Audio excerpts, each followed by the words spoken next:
ได้ครับเขาหักควันเลยเด้อไอ้น้อย มอบเขามอบ หมอบเขาหมอบควัน เอาสร้างน้อยเงินมาน้อยแล้วกิน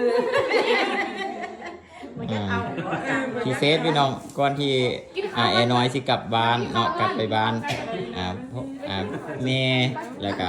มีเขามีแก่พี่น้องเขาแหละอยู่น้อยอยู่ไกลได้มามัดคอต่อแขนให้เอาเป็น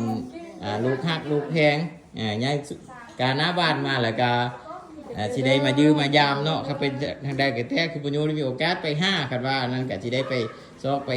5ฮักแพงกันเนาะไอ้เนาะไอ้เทืองฮักแพงกันโอ้บ่แม่นบุญแท้ๆก็บ่ฮอดกันเด้นั่นบ่บุญบ่ฮอดก็บ่ฮอดกันแท้ๆเด้ เคยเห็นกันจากเพื่อนแล้วมาจวบมาพอกันเด่นนะได้ซอยได้สู้กันว่า เอาก็ขอให้เป็นบุญเป็นกุศลฮักแพงกันไม่ยังก็ช่วยเหลือกันต่อไปนะพี่น้องเนาะหมอบเขาหมอบความเรียบร้อยเอาเสื้อผ้าพระ